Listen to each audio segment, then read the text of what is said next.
Alright, we're going to go ahead and go through all the Dark Souls 2 bosses, rank them in order, and at the end we will take a look at the overall tier list. So let's go ahead and get started. Starting off with the Royal Rat Vanguard. I feel like I don't have to explain why this is the, in my opinion, the worst boss in this game, because it's literally just a room full of a bunch of rats, and then you kill a rat that has a mohawk, and that's the whole boss. It's pretty bad and boring, and I don't like it. Next, Guardian Dragon. I feel like, based on what I read from a comment, this wouldn't have ranked as low if we hadn't played Scholar of the First Sin, but I'm going to go ahead and rank it pretty low anyway. So in Scholar of the First Sin, at least, this is it's weird that this is a boss, considering the fact that you fight one of these Guardian Dragons in literally Hyde's Tower of Flame pretty early on in the game. I saw at the time, I was like, why is this just randomly a boss? But even if that hadn't been the case, it's just the last giant, but he kind of just breathes fire. So I don't know, I found it pretty boring. Skeleton Lords. This one is pretty similar to Royal Rat Vanguard, of the reason that I don't like it, because it's like the first half of the boss fight's kind of cool. All the skeleton guys look awesome, but once you kill them all, it just turns into, hey look, here's a bunch of skeleton enemies, hope you don't die because you get rushed on. It's just pretty lame. Covetous Demon. I think this one has a pretty decent design, but I remember when we did it, we beat him in like a minute and a half, because I don't know, like, he has a cool mechanic where he can eat you and spit you out and like take part of your armor, or like a piece of your armor, and I don't know if you can get it back or not. But other than that, he just kind of flops around and is generally pretty gross. So yeah, he's down here in D tier. Giant Lord. This is for us, if you count the whole boss rush at the end as one boss, and this was the second to last boss we fought, definitely feels like something where they were like, well, to get all the giant souls, we have to have you fight at least a couple bosses, so here's one of them. And yeah, he's just pretty boring. He doesn't have anything like cool or special he does, and so yeah. Twin Dragon Riders. I think this one is down here for suffering from a good old case of, hey, I've done this before, because you fight a Dragon Rider very early on in the game in Hyde's Tower, and then here they're like, here's two of them, isn't that a cool boss? It's like, no, it's not. So yeah, honestly, they are just down here on the pure merit of, hey, we've done this before. Ancient Dragon. This one's purely down here just because I freaking hate him. Also, the boss fight's pretty boring. Like I mentioned it in the finale video, he doesn't do very much. He just kind of sits still and jumps up sometimes and breathes fire, and hangs out. I don't know. He's very boring. Too much HP. His fire's complete BS. I hate him, so he's down here. Flexile Sentry, our first one that is going to be in C tier. He's only in C tier because I like the mechanic of him switching his aggro back and forth. Again, he was pretty fun to fight with me and Zach. Like, if we had been soul level 1 and tried fighting him, I think that would have been a ton of fun. I do like the mechanic, but the fact that they invalidate his existence by making him a mini boss literally one area later, just kind of shows you how lame he was overall. Like, this was the boss. Flexile Sentry was the boss of, well, I don't remember what the area was called. I was about to say Huntsman's Copse, and that's not correct. But he was the boss of that area that had the crazy freaking, like, spider looking things, and they had the ninjas and the Vikings, and then it's just this kind of fish guy with two heads, like, what? Dragon Rider numero uno. Yeah, I mean, he's just kind of a dude who swings a weapon around. Old Dragon Slayer. Hey, you guys remember Dark Souls 1? The Rune Sentinels. I don't like multi-enemy boss fights, really. I tend to feel like it's kind of lazy to say, here's the same boss, but fight multiple of them. Like the Shadows of Yharnam. That's one of my least favorite Bloodborne bosses. Ornstein and Smo. I talked a lot about how I hate that boss. The twin Godskin Apostles from Elden Ring, that fight sucks. Or any of the gargoyle fights, they're just make one boss and do more with it. You don't have to throw 3 at them at me because you can't think of a way to make the one boss interesting. Throne Watcher and Throne Defender. I also have them down in C tier just because, again, they're like, it just feels weird. You go into the final boss arena and you have to fight these 2 morons. And like, if you read the theory about how you're actually the final boss of Dark Souls 2 and Nashandra is the one who challenges you, then that means that these are the final boss you fight, technically, before you become the enemy. And that's like, that's lame. Like, they do have the cool mechanic of you have to kind of knock them down pretty close to each other. But besides that, I just think they're kind of boring for where they're placed in the game. I think they're boring. King Vendrick, again, I feel like he's fairly crap for the point in the game he is. I love his backstory, and his fight's actually kind of hard, and I like the idea of having to get the souls to be able to actually even kill him. But when you're actually doing the fight, it's like, okay, if I get hit twice, I die, so just don't get hit. And then he does like 5 moves. Velstadt, the Royal Aegis. This one may seem a bit harsh. This boss isn't really that bad, but I feel like he just doesn't have too much going for him. As you'll see as we get further up the list, we start getting more bosses that have some decent, cool things going for them. And Velstadt just kind of doesn't. Like, he has this sort of magic thing, whatever, that he does near the end. But, I don't know. He just doesn't stand out to me when I think about the game. He's honestly a forgettable boss, and I think that's a big point of why I put him down in C tier. Belfry Gargoyles, just go ahead and put my, rant about the Rune Sentinels here. The same thing sort of applies. I only put them up here just because they look cooler, and that's literally the only reason I put them up this high. The Last Giant. This is the first boss that you fight in this game.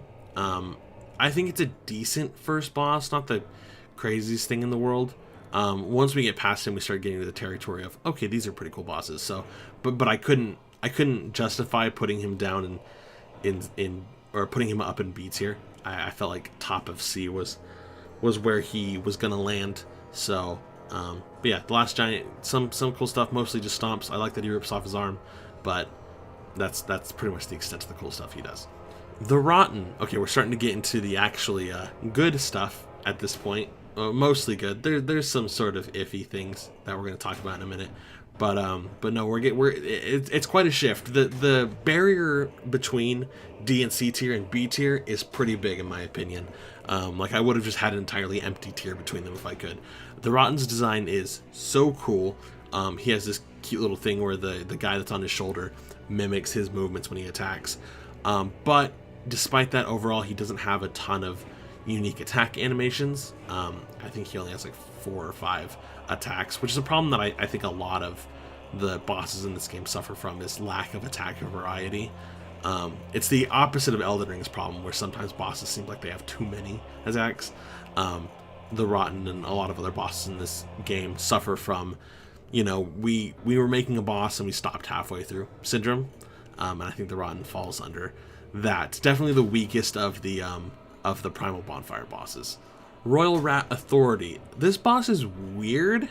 Like, he is just Sif, but without the sword. And I think Sif was A tier in Dark Souls 1, so, he's vibing. He kind of just jumps around and does some stuff. I don't know, it's just weird. Like, I don't know why they gave 2 bosses to this Covenant that overall you're not going to be messing with very much. Smelter Demon.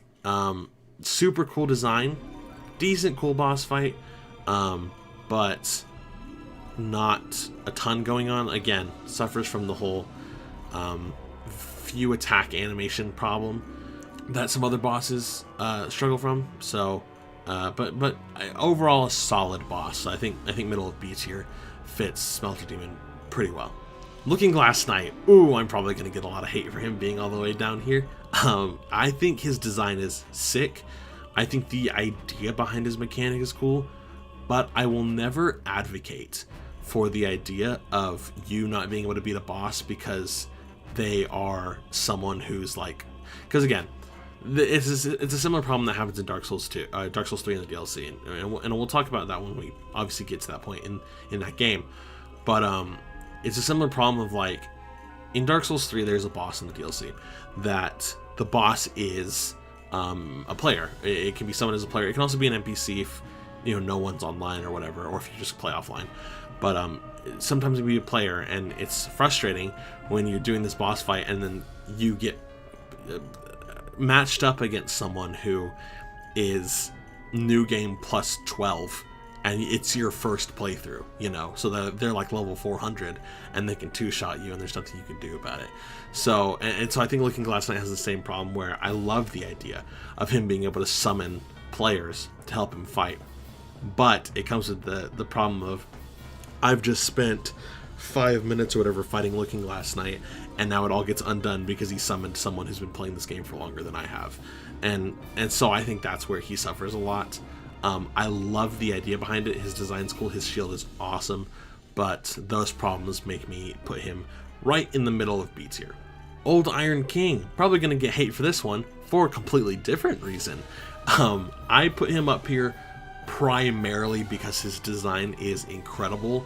The cutscene when he's coming out, when he crawls out of the lava, is so cool, and fighting him is fun. It does not feel like a Dark Souls boss though, which I do think hurts it a bit. And I know that sounds weird, but when I think of bosses where you're on a platform and they're kind of standing next to the platform, I think of like crappy third-party games, or like DMC Devil May Cry, which I guess kind of falls under the term of crappy third-party game. Like, not the main Devil May Cry games, but the one where Dante's like, a foul-mouthed teenager, bad stuff.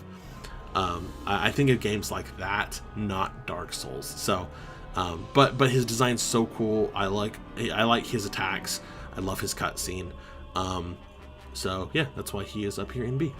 Executioner's Chariot may be higher than most people expected, but I think the concept of the boss carries it a lot in my mind.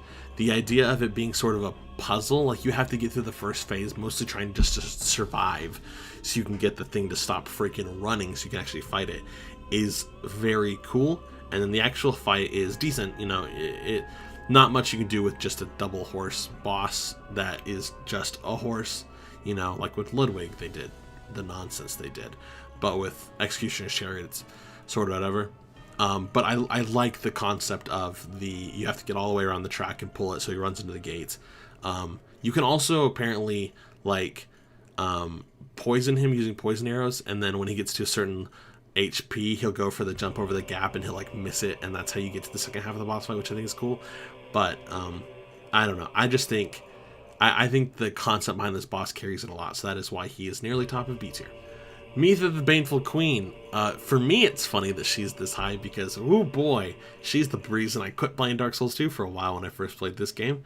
But overall, I think she is a solid boss. I like her design, I like her attacks, I like her arena. I like Harvest Valley's design in general. I think she was a good fit for final boss, that area. And her lore is super cool as well. Just the fact that I think her husband dies and she goes insane and all this stuff happens to her. I don't know. I don't have a lot to say about Mytha. I just think she's cool and solid, so I put her right at the top of B. The Pursuer, the first good boss of Dark Souls 2. The Last Giant's the first boss, but this is like the first boss, he chases you. His concept is awesome. He's a pursuer. He keeps following you throughout the game. You run into him multiple times throughout the first section, and then again when you get to the Lost Belfry or whatever that area is called where you fight Rune Sentinels, he can show up in random places in there, and his design is incredible. He's just so freaking cool, and that's all I have to say, because realistically he only has I think 3 attack animations. He has swing, swing, spin, swing, he has stab, and he has dash slash. That's it, I'm pretty sure. But something about him is just so cool that it makes me have to put him up here. Scorpioness Najka. Definitely a boss that's carried by 2 things. First of all, her design's cool. Her fight's fun as well, don't get me wrong. But first of all, her design is so cool. And second of all, I love the fact that if you play this by yourself, you can summon her husband to help fight her. I just think that is such a cool idea. It's fun to actually do if you ever get the chance to do that. But also, again, I said her boss fight's cool. She feels fun to fight. She comes at the end of a super short area, so you know it's sort of iffy about that. But overall, I just think it's a very solid, very cool boss fight. Awesome design, awesome fight, awesome extra stuff you can do with her husband. So yeah, that's why she's up here. The Lost Sinner, the first Primal Bonfire fight, and the first fight that feels like, oh man, this is Dark Souls. You know, like the Pursuer feels like a Dark Souls 2 boss. The Lost Sinner feels like a Dark Souls 3 boss almost. And I have a lot of soft spot. I have a soft spot for Dark Souls 3 in general. It was the first Souls game I played through blind, so that was a ton of fun. But I just love her. I love her fight. I love the fact that her arena can be super dark, depending on if you light the stuff. I say super dark. It's not that much of a difference in my opinion. But I don't know. Something about the Lost Sinner just feels awesome. So that's why she's here. Honestly, that's just what it is. The Duke's Dear Freya, also known as the Flexile Sentry, but actually a boss. Incredible design.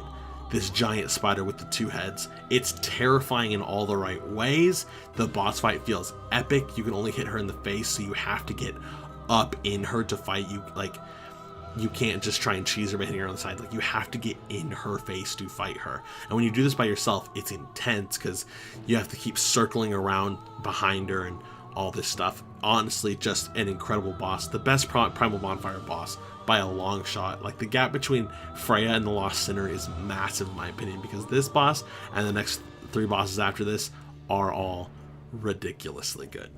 Man, crazy how this game just decided to start pulling out all the stops at the end, huh? Aldia was not a vanilla boss. Aldia was only added when Scholar of the First Sin was like, when that update came out for the original Dark Souls 2, and then obviously in the version we played as well. Aldia's fight is almost like a patient game of just try to survive. And I like the idea behind that. You can't really get up and fight Aldia when he has the fire around him. You have to wait for that to be out, so you're just constantly trying to avoid him. And his design's so cool, and he has all the different, like the fire and the like thorn attacks that he does.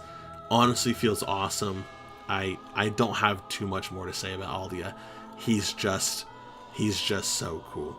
And I'll just repeat what I said at the beginning of the Aldia entry. Isn't it crazy how at the end they just decided to start pulling out all the stops? Oh my gosh, I can't remember the last time in any Dark Souls game that when a boss came out, I was just blown away purely on the design. Nishandra is probably like top 3 coolest looking bosses in any Souls game I've ever seen. She looks awesome. It's like a mixture between a Xenomorph and Naito from Dark Souls 1, because she has like the skull skirt and the gigantic scythe. And the actual, it's crazy because the actual boss fight is sort of whatever. She just sets up like the curse pools, and then she just kind of fights you. Like her attack animations or whatever. Honestly, as a final boss, I think she's lacking in a lot of ways. But there's no beating the feeling I had when she first walked through that fog gate. She's just the coolest looking thing I've ever seen in my life. Except for Demon of Song. Holy shit, dude. I'm a person who's very much scared of the ocean, lakes, rivers, water-based things in general. I had a moment when I was 4 where I fell into a lake and I almost drowned. I've had water-based trauma ever since then. So water things freak me out. When we were approaching this boss in Shrine of Amana, my chat kept telling me like, dude, I'm so sorry for what's about to happen. And I didn't realize what they meant, and why they said it was because it's a frog, but I'm not scared of frogs. They just thought that it was going to freak me out because, you know, it's water related. But no, all I could think of when I walked in is, holy crap, this is the best boss fight in Dark Souls 2. The fight is like, it's cool because, you know, he's like, so how do I say this without it sounding insane? I can't, I don't think. It's a big skull spider wearing the skin of a frog. That is who thinks of that? And you can only hit him in the face, so it's not like an easy boss fight. And he has like the water-based attacks. I still don't think he touches, you know, like the heights that Dark Souls 1 had with Artorias, or the heights that Dark Souls 3 has with like Nameless King, Gale, whoever, what's her name, the ice chick, I can't remember. I don't think it touches those heights, but for Dark Souls 2 as a game, Demon of Song is genuinely untouchable in my opinion when it comes to how incredible the design is, how the boss fight feels. Like, I don't know, I think this boss is so cool. I mean, it's funny, when I pulled up this tier list, I didn't expect this to be what I wanted as my number one. But when I was looking at everything, I was like, no, I loved this boss. And I still do. I love it. It may be partially due to the fact that this came out of an area that I hated, but no, Demon of Song is 100% my favorite boss in Dark Souls 2. Oh boy, my throat actually hurts quite a bit. I've been talking a lot and recording a lot of voiceover stuff today. So yeah, I'm in a little bit of pain right now, but we got through it. I'm sure that a lot of you have your own feelings on this, and that's okay. Please share them with me. I mean, seriously, please do. I love making these tier lists. I think it's cool to sort of give an idea of, especially in games like this, where it's like, oh, you know, bosses are the bread and butter of the game. Being able to lay it all out and say, this is why I liked this boss, this is why I didn't like this boss. I enjoy that a lot. I did realize while I was talking about all these bosses that I was like, I don't have very much to say in terms of like why I like them so much, besides them just looking cool, because I think the gameplay section of Dark Souls 2 is actually one of its weaker parts. I think the environment and the designs and stuff is mostly where it excels, rather than actual gameplay. That's fine. Games can be like that. But I still think, looking at it, it has a more solid boss lineup than Dark Souls 1, but I still think that it has too many bosses. I didn't even talk about the DLC bosses, and there's like 9 of them, and there's one boss here called Dark Lurker, which is apparently from some Covenant thing that I didn't do. Meanzac didn't do, because I didn't know about it. No one told me about it, but it's fine. But yeah, that's the end of the tier list. Like I said, as I said in Tuesday's videos, next Tuesday we'll be starting our playthrough of Dark Souls 3, so I hope you guys are looking forward to that. But that's all I have to say, so thank you guys for watching, and I'll see you later. Bye!